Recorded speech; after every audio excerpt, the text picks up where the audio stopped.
A hunting predator or a migrating bird operates on a set of rigid, pre-programmed instructions. They never have to choose a direction. Humans, however, arrive without a definitive roadmap. We wake up and realize we could choose a dozen different paths, yet we have no innate instructions on which one to take. This lack of direction leads to a pervasive state of confusion. When we don't know what we are capable of, every morning becomes an overwhelming exercise in navigation, leaving us feeling lost and paralyzed by the sheer volume of choices. Robert Greene suggests that the answer lies in a concept he calls the phenomenon. It is the simple reality that your specific DNA and your early life experiences have never occurred before in the billions of years of human history, and they will never occur again. The search for purpose isn't about looking outward to find a map. It's about recognizing that a unique internal compass is already encoded in your biology, waiting to be read. To find that compass, we have to look back at the prepubescent brain. Between the ages of 4 and 6, our fascinations are clear because they haven't yet been contaminated by the expectations of others. Greene calls these impulse voices. They are visceral, physical reactions to specific patterns. Your brain naturally veers toward a certain grain, whether that's an affinity for words, patterns in mathematics, or the way objects move through space. Albert Einstein recalled a pivotal moment from his childhood when his father gave him a birthday gift that sparked a lifelong obsession with the unseen. It was a simple magnetic compass. Seeing the needle move in response to invisible forces captivated his young mind, setting the trajectory for his entire career. Similarly, Tiger Woods experienced an overwhelming physical impulse when he saw his father hitting golf balls in the garage. His brain saw a kinesthetic pattern it was biologically prepared to master. In early childhood, pursuing a purpose requires no effort. We simply follow the specific fascinations that our biology is already wired to explore. Over time, the world begins to bury that internal signal. The first layer is the school system, which often replaces personal curiosity with standardized metrics and the need to please teachers. Then comes the pressure from parents and mentors. They steer us toward careers that seem financially safe or socially acceptable, regardless of whether those paths align with our natural grain. Puberty brings the most dramatic shift. The brain is rewired to prioritize pure validation. Suddenly, the focus shifts from what we love to what others think of us, and we become obsessed with conforming to social hierarchies. By the time we reach adulthood, these external voices have become so loud that we can no longer hear our own internal radar. We lose the connection to the very things that once gave us a sense of effortless delight.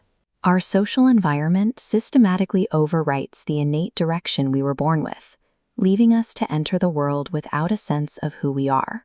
We arrive in our 20s and 30s facing a vast buffet of career choices, but because we are blind to our internal inclinations, we choose paths based on immediate prestige or the need for a paycheck.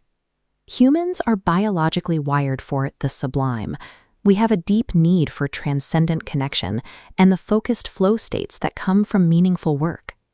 When we lack a true purpose, we reach for a false sublime. These are the spiky, shallow hits of dopamine we get from social media outrage, passive entertainment, or the rush of a purchase. We use these distractions to murder time. By staying constantly overstimulated, we create an illusion of engagement, so we don't have to face the anxiety of our missing purpose. This creates a lingering sense of career misery and alienation. We feel busy, but we also feel hollow, because our energy is being scattered across 100 different things that don't actually matter to us. This chronic need for distraction functions as a placeholder for a missing sense of direction. We aren't addicted to the stimulation itself, we are trying to fill the void where our purpose used to be. To find the way out, we have to practice unadulterated self-referencing. This means stepping back from modern trends and actively regressing to childhood memories to find the bones of who we were. The goal is an excavation of your fascinations. You need to identify the specific subjects or environments that provided a visceral delight, or the moments where you felt a deep instinctive resistance to what you were being told to do. Aligning your work with this internal grain provides a massive biological advantage. An emotionally engaged brain learns and retains information at a 3 to 4 times multiplier compared to a brain that is simply checking boxes. Every career requires discipline and the ability to push through boring tasks. But when your work connects to your innate inclinations, that discipline is fueled by emotional engagement, turning the grind into a self-sustaining flow state. This alignment is the most effective way to manage your focus. It creates a cycle of cognitive and physical energy that allows you to work harder and learn faster without the constant threat of burnout. Once you understand this, your frustration and anxiety take on a new meaning. They aren't signs of failure. They are biological signals telling you that you are currently operating against your own grain. Possessing this internal compass allows you to navigate the modern world with ease.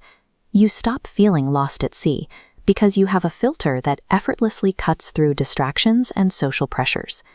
Your unique purpose isn't a mystical concept you have to invent or a lifestyle you need to copy from someone else.